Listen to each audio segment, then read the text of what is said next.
People will not shut up about low volatility, the markets, and monetary policy. I'm here with Tracy Alloway today. Tracy, you've been writing about this for months, I think now, right? So if you look at a chart of the VIX, all right, it's obviously at historically low levels, right? But it's not just the stock market. You're seeing low volatility in bond markets, in currencies. Now, in normal walks of life, people would think that this is a good thing.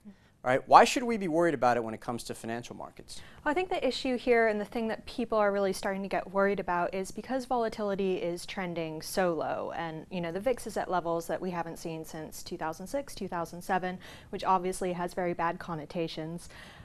Because volatility is going very, very low, and it's been low for so long, what people are really worried about is complacency in the market.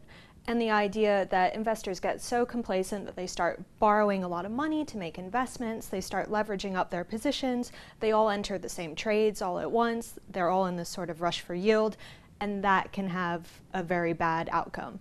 Sure, and in this case it's also coinciding with the decline, at least until a few days ago, in Treasury yields, right? Sure. So talk about just where all of this is starting to manifest itself. I mean, what markets are we seeing some of this reach for yield activity? Sure. Well, one area where we've seen a lot of reach for yield is obviously in the junk bond market, or the market for debt of lower rated companies. People have really been piling in. It looks like it's going to continue at least for a few months, which is kind of crazy because people have been talking about a bubble in credit for almost a year now, and it really seems like it has longer to run. In terms of people borrowing or adding leverage to their positions, we're starting to see a little bit of that in the mortgage market, a little bit of that in the CLO market. People are borrowing against the safest or highest rated tranches of CLOs in order to boost the yield up a little bit.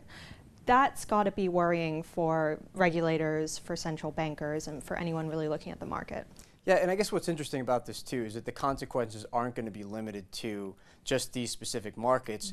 If the central bank, if the Fed, decides to actually do something about this using monetary policy tools, it might also be an issue for the real economy. And how should the Fed be thinking about adjusting interest rates in response to what's happening in these markets?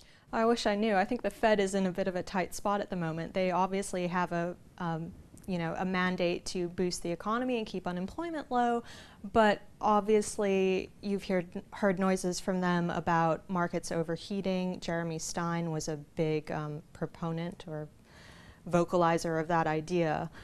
I really don't know what they do at this point. They can't really raise rates, but something needs to be done to inject a little bit of volatility into the market and at least make sure investors don't get too comfortable with low rates forever. Sure. So you mentioned the mandate, and I guess this is sort of what bothers me about how this conversation is played out. So the Fed has this very explicit mandate, stable prices, full employment.